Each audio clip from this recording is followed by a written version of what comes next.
Hello friends, Radhe Radhe. क्या होगा राधा कृष्णा के आज के एपिसोड की स्टोरी में तो शुरू करते हैं। उससे पहले आप लोगों को रिक्वेस्ट है कि आप लोग हमारे चैनल को जरूर सब्सक्राइब करें। साथ ही आप लोगों को बता दें, हमने एक न्यू यूट्यूब चैनल बनाया है जो आप लोगों को डिस्क्रिप्शन बॉक्स में उसका लिंक मिल जाएगा, जिसमें राधा कृष्ण से जुड़े बहुत से सीक्रेट्स आपको वहां पर मिल जाएंगे देखने को। प्लीज़ उसको भी जाकर जरूर सब्सक्राइब करें। लिंक डिस्क्रिप्शन बॉक्स में वीडियो के नीचे है। तो शुरू करते हैं आज के एपिसोड की स्टोरी।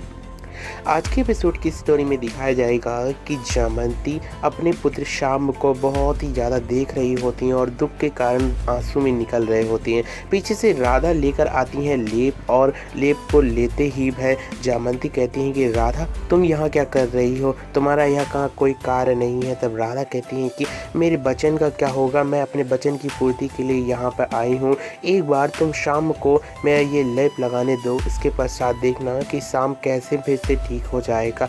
तब शाम को लेप लगाने की बात को शाम खुद कहता है कि राधा से नहीं लगवाना स्वयं। तब जामंती कहती है कि मैं ही लगा देती हूँ। तब राधा से वह लेप ले लेती हैं और स्वयं लगाने लगती हैं। इसके पश्चात दूसरे दिन प्रातःकाल होती है कि शाम कुछ भी नहीं होता और जरा सा भी ठीक नहीं होता है। उसी बीच में जब रात्रि में राधा विश्राम कर रही होती हैं थक कर, तब राधा के पास कृष्ण आते हैं और कृष्ण लेप लगाने लगते हैं उनके चरणों में। जैसे ही लगाते हैं तब राधा कहती हैं कि कृष्ण, तुम ये क्या कर रहे हो? मेरा दुख है शाम की पीड़ा को हरना, इसलिए जब तक शाम की पीड़ा हर नहीं लेती हूँ तब तक मैं कुछ भी नहीं करूँगी। इन घावों को ऐसे ही रहने दो। तुमने तो दंड दे दिया, लेकिन उसको संभालना तो मेरा ही कार्य है, इसलिए जब तक शाम ठीक नहीं होगा तब तक मैं इस घाव को भरूंगी नहीं। इधर से दूसरी ओर बलराम कृष्ण से कहेंगे कि इस प्रकार से राधा अगर ऐसी दुखित रहेगी तो क्या करेंगे? तुम ही तो औषधि हो और तुम ही तो रोग हो, तुम्हारे पास तो हर रोग का समाधान होता है कृष्ण, अब तुम्हें ही कुछ करना पड़ेगा। दूसरी ओर दिखाया जाएगा कि प्रातःकाल होते ही राधा औषधियों को ढूंढने के लिए फिर से जाएंगी वन में। तब यह सोचने लगेंगी कि शाम को मैंने इतनी अच्छी जो दी है औषधियाँ, उससे भी उसका कुछ नहीं हुआ, तो मुझे कुछ न कुछ करना ही पड़ेगा। तब राधा फिर से औषधियाँ खोजने के लिए निकलती हैं कि एक पेड़ के पौधों को जड़ से खोदती हैं कि उसी बीच में देखती हैं कि किसी के आने की आहट उन्हें दिखती है, लेकिन जब पीछे मुड़कर देखती हैं तो उन्हें कुछ भी नहीं दिखाई देता है। बार बार उन्हें यही लगता है कि पीछे से कोई आ रहा है या हमारे सामने कोई खड़ा हुआ है। यह देखते हुए राधा को सोचती हैं कि यह भ्रम है। उसी बीच में उन्हें एक ऐसा अस्त्र मिलता है जिससे मिट्टी खोदकर बहुत से पेड़ों की जड़ को भी निकाला जा सकता है। जब वह उस वस्तु को उठाती हैं कि उसी बीच में एक साधु आ जाते हैं जिनका नाम होता है धन्वंतरी। स्वयं धन्वंतरी ही भगवान होते हैं, यानी कि कृष्ण ही स्वयं धन्वंतरी होते हैं। और वह आते हैं और कहते हैं कि आप यहाँ पर क्या कर रही हैं? तब राधा कहती हैं कि वैसे आप कौन हैं? तब वह अपना नाम धन्वंतरी बताते हैं और कहते हैं कि मैं रोगों का उपचार करता हूँ, मैं स्वयं धन्वंतरी ही हूँ। तब वह कहती हैं कि अच्छा, अब अभिनय कर लेती हैं। तब वह पूछते हैं कि मैं अभिनय कुछ नहीं कर रहा हूँ। वैसे आपको मैं बता दूँ कि मैं उन रोगों का उपचार कर सकता हूँ जिसका पूरे संसार में कोई भी निचोड़ नहीं है।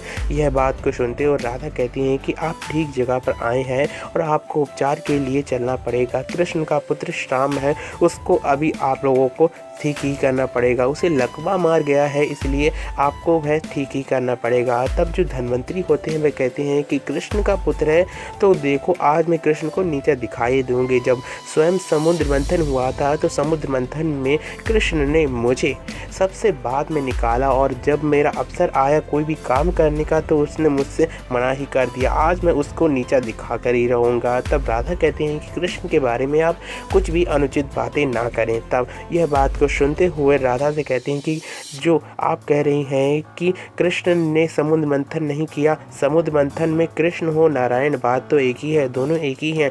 तब राधा फिर से कहती हैं कि आप अभिनय कर रहे हैं। यह बातें सारी होने के पश्चात जामंती के पास पहुंचते हैं जहां पर शाम लेटा हुआ होता है, और लेटने के कारण वह बहुत ही ज़्यादा लकवा मारा चुका होता है, जिसके पश्चात बहुत सी उनके सामने आते हैं जब वैद्य जी, तब जामवंती बहुत ही ज़्यादा प्रफुल्लित होकर हंसने लगती हैं और कहते हैं कि ठीक से शीघ्र मेरे पुत्र का उपचार कर दीजिए। तब वह कहती हैं कि यह बहुत ही ज़्यादा ज़िद्दी है और यह यहाँ पर बड़ा रहे तो सबसे सही रहेगा, क्योंकि इसको आप क्यों ठीक करना चाहती हैं? यह ठीक करे, इसे जैसे ही ठीक करोगी तो ये फिर से उद्दंड दिखाएगा और फिर से उद्दंड मचाने लगेगा। इधर से बहुत सी बातें होने के पश्चात राधा स्वयं लेप लगाने के लिए कहती हैं, लेकिन फिर से वह मना कर देता है शाम। तब वह कहते हैं कि प्रेम में बहुत शक्ति होती है, इसलिए प्रेम से राधा को लगाने दो लेप। तब जैसे ही लेप लगाती हैं कि दूसरी ओर दिखाया जाता है कि अनिरुद्ध का तिलक समारोह होता है, जिसमें न राधा होते न कृष्ण।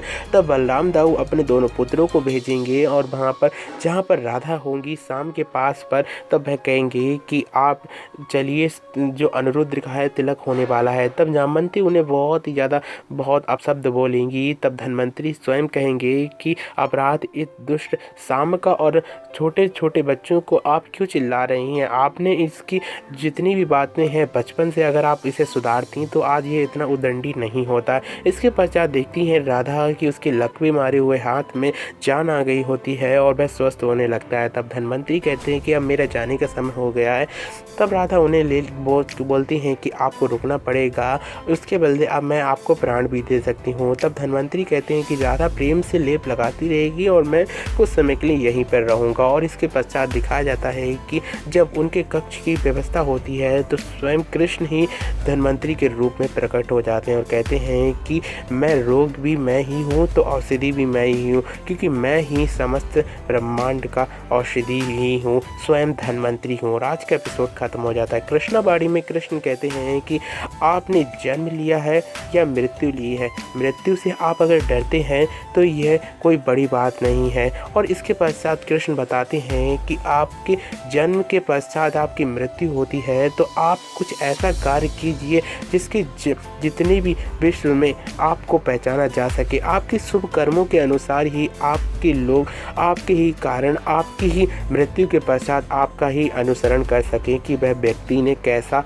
अपना जीवन व्यतीत किया था। इसके पश्चात कृष्ण कहते हैं कि सभी को ऐसा अपना व्यक्तित्व बनाना चाहिए जिसके कारण पूरा संसार एक शिक्षा ले सके। तो साथ ही साथ कृष्णाबाड़ी में प्रेम से बोलिए राधे के शुरू होगा कल का एपिसोड। कल के एपिसोड में दिखाया जाएगा कि बलराम को पता चलेगा कि स्वयं धन्वंतरी के रूप में कृष्ण ने ही राधा के पास गए हैं। तब कृष्ण से वह कहते हैं कि आप उस दुष्ट शाम को ठीक करना क्यों चाहते हो? तब कृष्ण कहते हैं कि राधा के कारण, राधा के प्रेम के कारण मैं उसको ठीक करना चाहता हूँ। दूसरी ओर जब अनिरुद्ध को बचाने के लिए बाणासुर के संग मेरा युद्ध हो रहा था, तब महादेव के संग मेरा युद्ध हुआ था। उसके पश्चात महादेव योग निद्रा में चले गए थे। उन्हें जगाना बहुत ही ज़्यादा शीघ्र, अन्यथा अनर्थ हो जाएगा। और इधर से कैलाश पर्वत पर स्वयं कृष्ण जा रहे होंगे और आज का एपिसोड खत्म हो जाता है। फिलहाल आप लोग मेरे चैनल को जरूर सब्सक्राइब करें। अगर आप लोगों को हमारी वीडियो अच्छी लग रही है तो लाइक करना ना भूलें। और साथ ही आप लोगों को बता दें कि हमारा न्यू यूट्यूब चैनल है, उसको भी जाकर जरूर डिस्क्रिप्शन बॉक्स में लिंक है, उस पर जरूर जाएं और उसको जरूर सब्सक्राइब करें। Thank you for watching this video and Radhe Radhe.